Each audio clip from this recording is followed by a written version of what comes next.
out this Oberon Prime build that I have here. So one of the things we're going to do is we're going to go up against a level 125 corrupted heavy gunners or heavy bombards. We'll do one of the other, just something that's going to be extremely difficult and has a lot of armor. And we're going to be using a couple of his moves together to completely strip away all of the armor of these high level enemies, so that if you use a weapon that's somewhat decent on status chance or possibly even critical chance, you could take them down pretty easily. So the two moves we're going to be using, we're going to drop a hallowed ground beneath the enemies. It adds an additional status chance, plus it seems to stun the enemies just a little bit, which will allow you to then use your reckoning move to actually strip the armor off of the enemies. You'll do your reckoning move twice. You could probably add a bit more power strength to this build and try and get away with using it once, but there's enough efficiency, and only with a 70 cost, you should have plenty of energy to be able to run reckoning twice.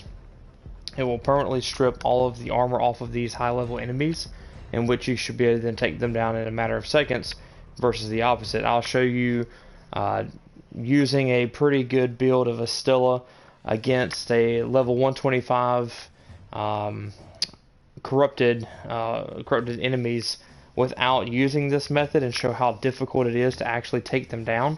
And then I'll show while using this method. So first, let me just show how difficult it is, and then I'll go into the different mod cards I'm using with this build. So I'm using an Astilla shotgun. It has almost 100% status chance. It should proc radiation, but it could proc viral, impact, puncture, or slash. But nevertheless, it should proc something upon each hit. So let's go ahead and put some enemies in here. Go ahead and grab some energy. One thing I will be running is the renewal, just so I don't die so quickly, just to show how hard it is to kill these enemies. So we'll use 5 corrupted bombards, and they are, let's go back to, alright, let's just use even 3, because that would be difficult enough. Look at my settings, you'll see that the enemy level is set to 125. Alright, let's we're gonna put them out in the battlefield, run my renewal, and see how hard it is to try and take them down.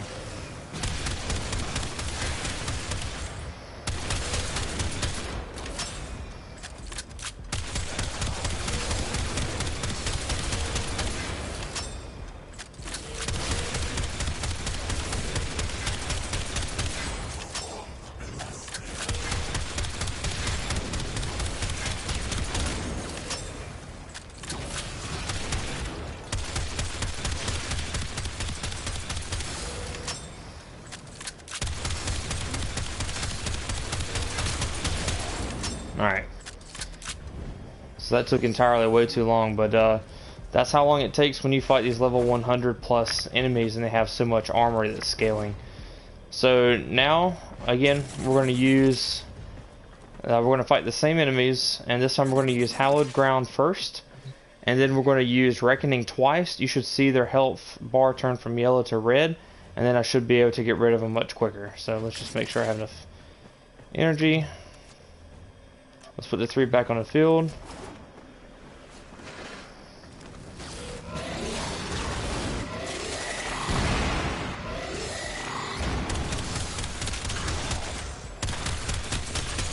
There you go.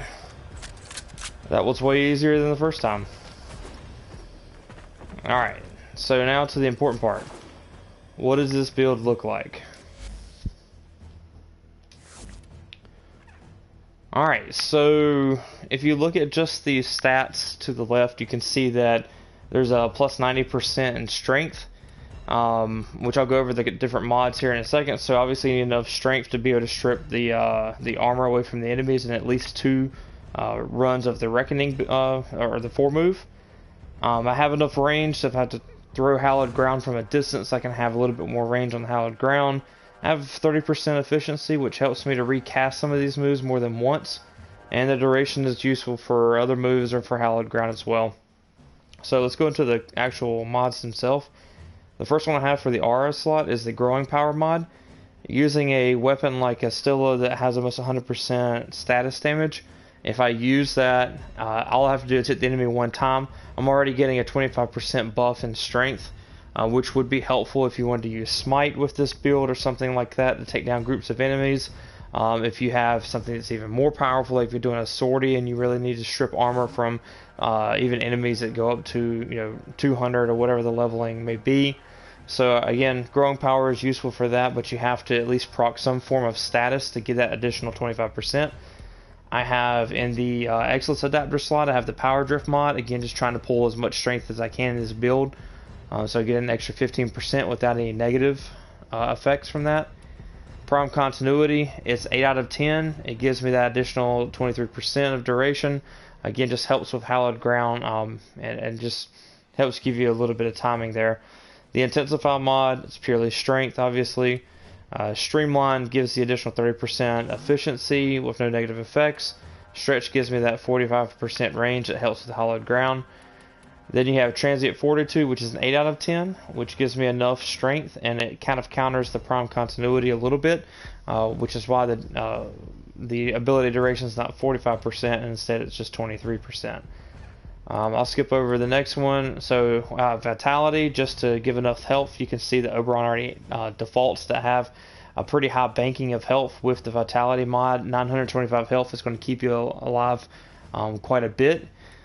Going back to Rage, I'm not adding any shield mods, so as soon as the shield is over, you can use 40% of the damage on his large health pool to add some energy. So that's why even at 30% efficiency, you should be able to recast these moves quite often because of the Rage. You can also use, I think it's called Hunter Adrenaline if you have that, which provides converts 45% versus 40. So that's the only real difference there.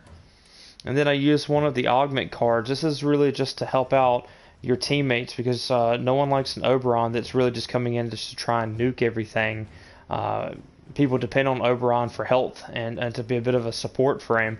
So if you use Phoenix Renewal, then you can basically, when you're taking fatal damage, you or your allies can be healed up to 50%. It only affects or triggers once for each ally every 90 seconds. So you can't abuse it. You don't want to be at a critical hit standpoint constantly with Phoenix Renewal, but at least will allow you, as you can see when I was fighting the Bombards, to be able to take enough lethal hits that I can still stay in the game without having to revive or depend on somebody else to revive me. If I had allies in the game, yes, the energy would drain more per second because my allies would be healed as well. But again, it just provides a little bit of that support frameness that everyone's looking for with Oberon anyways. So this is the build. Again, trying to find the right combination of enough strength so that you can at least run Reckoning twice without costing you too much because the efficiency isn't but so high. And if you run this against level 125s, again, just remember, use your Hallowed Ground first, throw that down below them, hit them with Reckoning twice, and then use a weapon that you can absolutely melt them in just a matter of seconds.